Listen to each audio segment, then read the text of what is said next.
Hello everyone, I am Isha. Welcome to all in my no another video.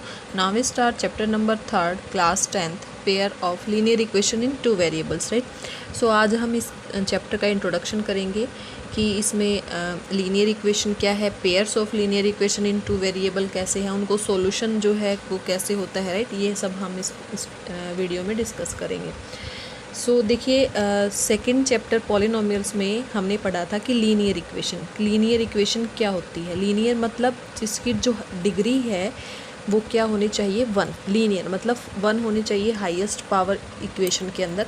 सो यहाँ पर देखिए एक 3x + 4 = 0 ये हमारी एक इक्वेशन है, ठीक है. इसमें एक सिंगल वेरिएबल का यूज़ हुआ है जिसकी पावर क्या है, 1. मतलब ये जो है ये इक्वेशन है, ये हमारी लीनियर इक्वेशन है. समझ में आ गया? लीनियर इक्वेशन मतलब हाईएस्ट डिग्री जो है और जो हाईएस्ट पावर वो क्या होनी चाहिए, 1.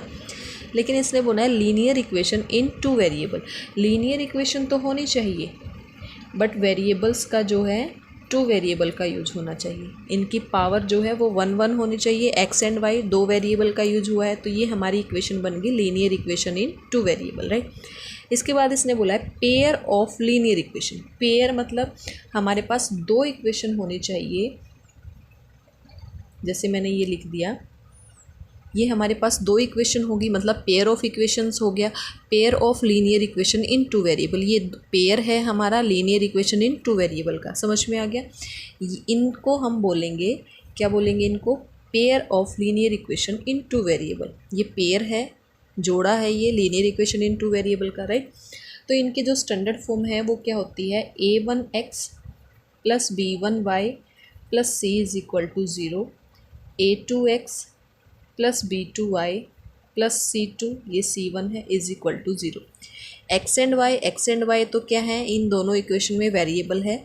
a1 b1 c1, a2 b2 c2, ये क्या है, हमारे कांस्टेंट टर्म है, मतलब जो हमारे न्यूमेरिक वैल्यू है वो है, राइट. समझ में आ गया linear equation in two variable pairs में कैसे यूज़ होता है. अब इसके बाद आता है इनका सॉल्यूशन, कि हम इनका सॉल्यूशन जो है वो कैसे करेंगे. अगर हमें कोई दो इक्वेशन दे रखी है, ठीक है, और उनका हमें सॉल्यूशन निकालना है, मतलब हमें एक्स एंड वाई वेरिएबल है, उनका आंसर निकालना है, उनकी वैल्यू फाइंड करनी है एक्स एंड वाई की. तो हम कैसे फाइंड करेंगे, उनके लिए यहाँ पर 3 जो है सॉल्यूशन है. एक होता है ग्राफिकल मेथड. सेकंड होता है हमारा सब्स्टिट्यूशन.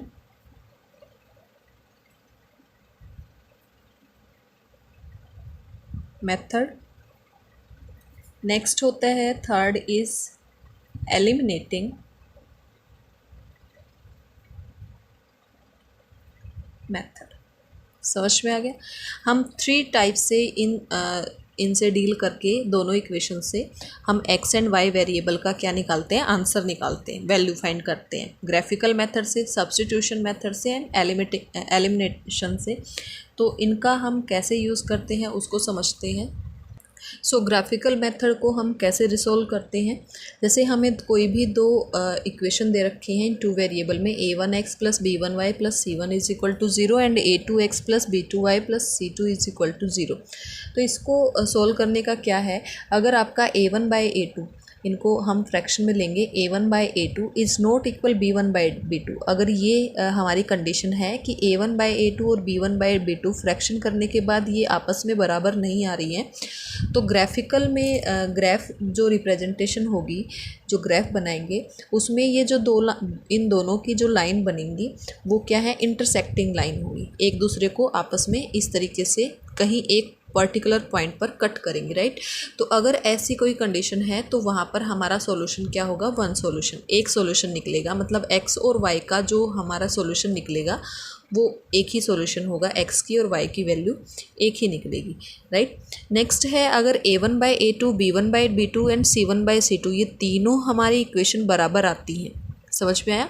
अगर यहाँ पर मान लीजिए ये है x + y = 3 and 2x + 2y = 6. अगर हम इनको डिवाइड में करेंगे तो 1/2 1/2 1/2 बराबर आ जाएंगी ये. तो यहाँ पर जो लाइन है ग्राफ पे जो हम इनको रिप्रेजेंट करेंगे, तो वो लाइंस जो है कोइंसिडेंट लाइन होगी. मतलब एक लाइन तो जैसे ये होगी इस तरीके से, और जो दूसरी लाइन होगी वो इसी के ऊपर होगी, समझ में आ गया। इसी के ऊपर बनेगी दूसरी लाइन। तो वहाँ पर जो सॉल्यूशन है एक्स एंड वाई के वो बहुत सारे, मतलब मैंने सॉल्यूशन होंगे। समझ में आ गया, क्लियर है। नेक्स्ट है, अगर a1/a2 is equal b1/b2 and not equal c1/c2, अगर ये कंडीशन है कि a1/a2 and b1/b2 is not equal c1/c2, मतलब a1/a2 b1/b2 तो बराबर हैं बट c1/c2 बराबर नहीं है। अगर यहाँ पर मैं लिख दूँ 4/6, ठीक है, तो 1/2 इक्वल 1/2 इज़ नॉट इक्वल 2/3। समझ में आ गया। सो यहाँ पर जो लाइन है वो पैरेलल होंगे, मीन्स जब ग्राफ बनाएंगे तो एक लाइन ऐसे जाएगी ना तो दूसरी इसी के पैरेलल में जाएगी, ये कहीं भी किसी भी पॉइंट पर मीट नहीं करेंगी। समझ में आ गया। तो यहाँ पर जो सॉल्यूशन है एक्स वाई की वो कोई सॉल्यूशन नहीं होगा, नो सॉल्यूशन। क्लियर है, कोई भी सॉल्यूशन नहीं निकलेगा। इसको हम एग्जाम्पल के थ्रू एक बार समझते हैं। सो यहाँ पर मैंने ये दो इक्वेशन ले ली हैं, 3x + 4y = 6 and 6x - 4y = 12। ये हमारी इक्वेशन 1 हो गई, ये हमारी 2 हो गई। तो यहाँ पर इसका ग्राफ पे बना के देखते हैं। तो उसके लिए हम यहाँ पर एक इक्वेशन के लिए ऐसे बॉक्स बनाएंगे एंड सेकंड के लिए ऐसे, राइट। समझ में आ गया, ये आपने 9th क्लास में किया हुआ है। सो यहाँ पर लेंगे x एंड y। देखिए यहाँ पर फर्स्ट इक्वेशन में हम लेंगे, अगर y को 0 लेते हैं, अगर ये y 0 लेते हैं तो ये पूरा 0 बन जाएगा। यहाँ पर कर देती हूँ मैं 3x, अगर मैं लेट करती हूँ कि y = 0, तो 3x + 4 × 0 = 6। तो ये क्या हो जाएगा, 3x + ये 4 0 = 6, ये हो जाएगा 3x = 6। 3 को इधर लेके आएंगे तो 6 के डिवाइड में हो जाएगा, और 3 2 = 6। x की जो वैल्यू है वो क्या आएगी, 2। अगर y 0 है तो x क्या है, 2।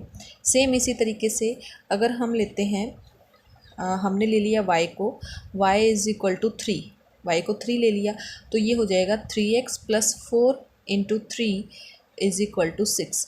This is equal 3x = 4 3 = 12 + 12 = 6। 12 को इधर लेके आएंगे तो ये प्लस में है माइनस में हो जाएगा, तो ये हो जाएगा 3x = 6 - 12 is -6, then x is -6/3, 3 2 = 6 = -2।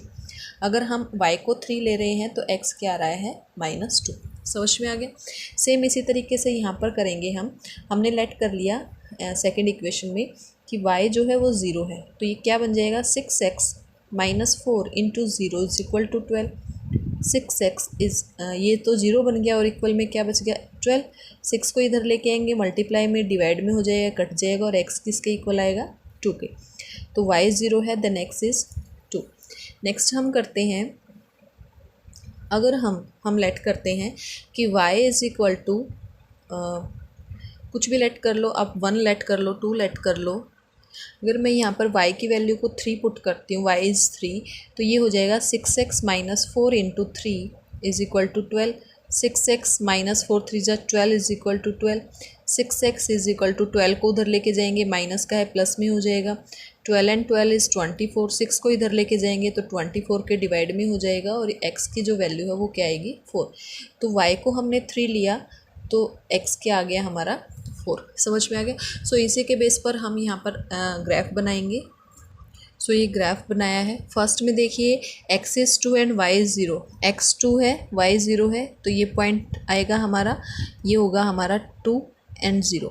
Next है x is -2 y is 3, x is -2 and y is 3। इन दोनों के पैरेलल में यहाँ पे हमारा पॉइंट बनेगा, x is -2 and y is 3। तो यहाँ पर हम लाइन ड्रॉ करेंगे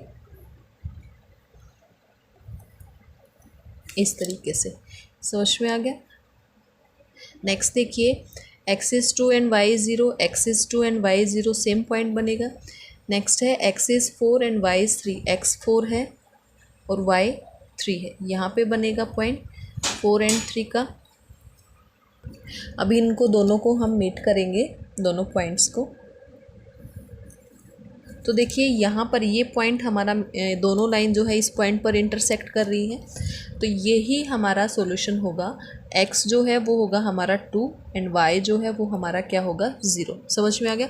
ये जो है हमारा ग्राफिकल मेथड है, ग्राफ के अकॉर्डिंग हम x एंड y की वैल्यू निकालते हैं, राइट। क्लियर है, आई थिंक ये समझ में आ गया होगा। सो नेक्स्ट जो मेथड है सब्स्टिट्यूशन और एलिमिनेशन, वो हम नेक्स्ट वीडियो में कंटिन्यू करेंगे। So thank you for watching.